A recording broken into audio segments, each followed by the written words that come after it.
Good morning, Americans. This is your favorite alien. Today, Wednesday, December 7th, 2022. On the 81st anniversary of Pearl Harbor. Sitting in for Paul Harvey today, and today's commentary is Pearl Harbor. The beginning, the middle, and the end. You all celebrated Pearl Harbor for the last 81 years, and now it's disappearing from the memory of Americans. In a couple years, you won't celebrate it at all. 70 years from now, you'll do the same thing to 9/11.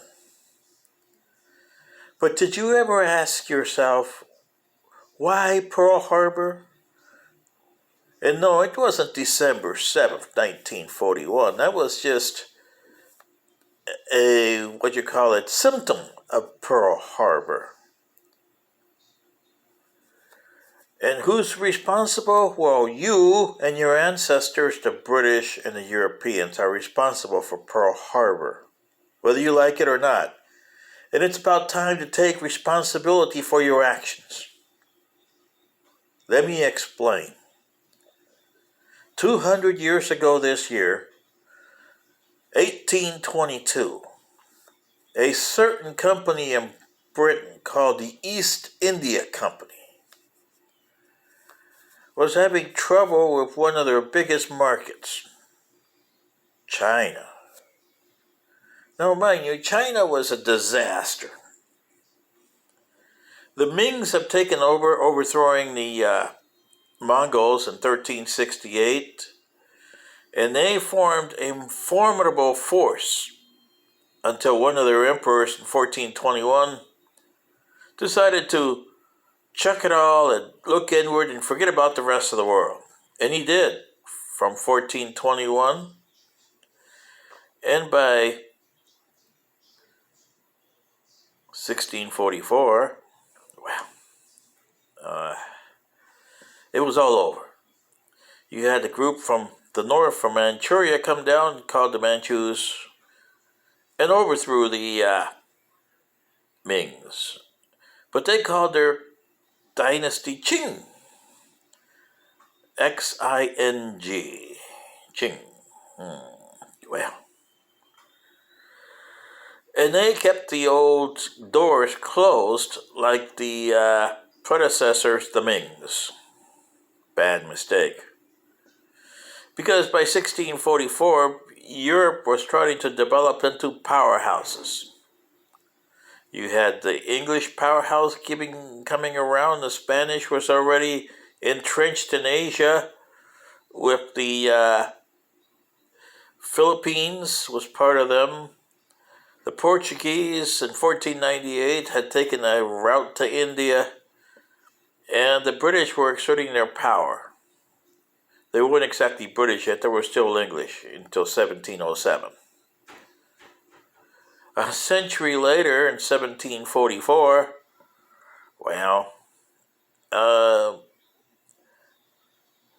the British were establishing themselves in India. They had established themselves firmly in North America. And they were trying to find their most favorite thing, tea, from China. And boy, the British love tea, don't they? Yes.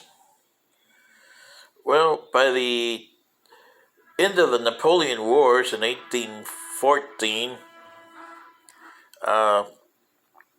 the European powers found themselves bankrupt because of the war. And they needed something, so they looked at Asia, especially China, with their tea and other silk.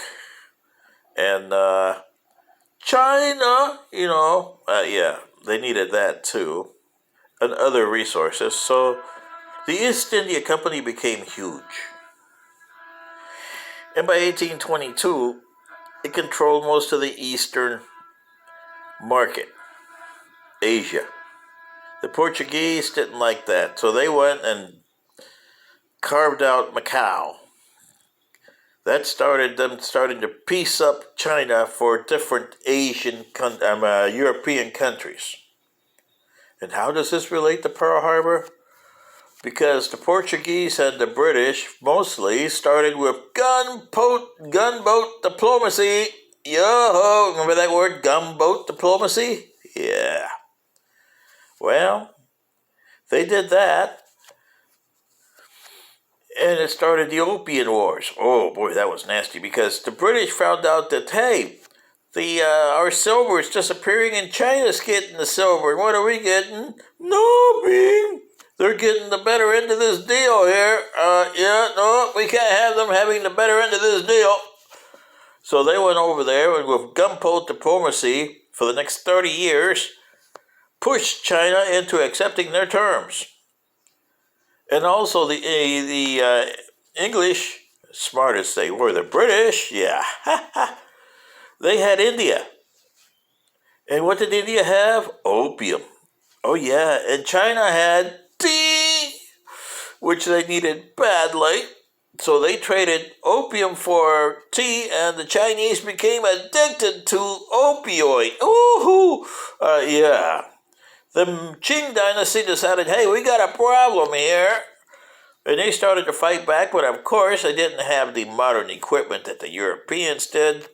And the Europeans sent fleets and forces over there, and in no certain terms had China concessions all over the place. The British got Hong Kong, the China had to open up Shanghai, and it became this part British, this part Portuguese, and you name it. Dutch was in there too, don't forget about them. Yeah, they had that. So by 1850, the British were really entrenched in China, big time, and also India. The Americans, by 1853, elected a president that should never have been elected, Franklin Pierce. Oh, was that a bad guy? And what you don't understand about Franklin Pierce is he was a madman, really, because his career was number one, and his family could go stick it, and his wife was sticking a knife in him all the time about that. And the last straw was in February of 1853, just before his inauguration. His last son, Benny, died in a train crash on the way from Baltimore to Washington. Ugh, poor little boy. And for the rest of his presidency, which hadn't even started yet, Pierce threw you guys into civil war. Oh, did he ever? But he made one big mistake, which it cost you for the next 88 years. And big time on December 7th, 1941. What was that? He ordered Commodore Matthew Perry and his 4 black ships to perform gunboat diplomacy and open up the Japanese ports. Oh, the Japanese forever swallowed that, and thus became the hatred between the two countries. Europeans and Japanese especially, but mostly Americans, because you guys use gunboat diplomacy to open up the ports. And in 1853 and 54, you got that treaty that favored you guys, but you never got what they wanted. To make Japan like China, where all the European nations would go in there and take one piece here, one piece there, one piece here. Yeah. By the way, that's why China hates you Westerns today, especially President Xi. And he keeps on mentioning that too, and you guys don't even hear him. Listen to his speeches and the way he talks. It's like, we got to get even with the West. He's got I owe you, and I owe China and Japan big time. Oh, yeah, and he has a hatred for Japan, too. Self-deserved, too, you know. I mean, hey, Japan deserves that. Can't argue with that. But, yeah, he does. But anyway, the Japanese, under the Meiji Emperor, which was born in 1852, took power in 1866. And by 1878, he decided, hey, no. We don't want this treaty with the Americans because they're trying to force us to be like China, and we don't want that. So he went the other way and formed Japan into a huge, very reckoned European-style Asian power. And all through the 20th century, the dislike and the hatred from the Europeans with different treaties in there, but Japan's war with China 1894-95, the Russians 1904-05, has cemented them as a power in the East. And they also took over, in 1910, they took over their little slave they had, Korea, and called it Chosin, because they needed raw materials. Well, by the end of World War I, you slighted them again because you didn't treat them as equals in World War I, even though they were on your side. And in 1921, you made that stupid treaty here in the United States, the Kellogg's Pact. Oh, with that, I read that and I say, really? 100 years later? No wonder you got, 20 years later, you got Pearl Harbor, because you deserved it with that treaty. Yeah, read that treaty and you see what I mean.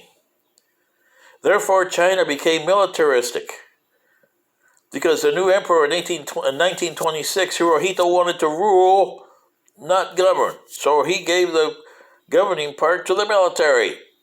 And Tojo, who hated the West. Oh, did he hate the West? Yeah.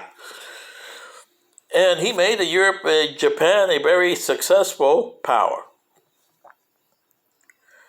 And they were believed in total war. You haven't had a total war since 1945, Americans, and if you have another one, I don't think your generations today know how to exist with that. The generations that are 90 years old today know what total war means. And believe me, you generations of Americans that are there today, you don't want to know. Total war is disastrous, both in the home front and to the people who died. You only had 460,000 of your Americans dead. Look at all the millions, Japanese, Germans, Russians, Polish, Jewish, you name it. 90 million people died in that war. Yeah, only 460,000 of them were Americans. So you guys came out of there smelling like a rose. But still, you have Pearl Harbor, which you don't understand and you're trying to forget. And that's why you'll be reliving Pearl Harbor, because you never got the message from it. Sitting in for Paul Harvey. This is your favorite alien. Good day.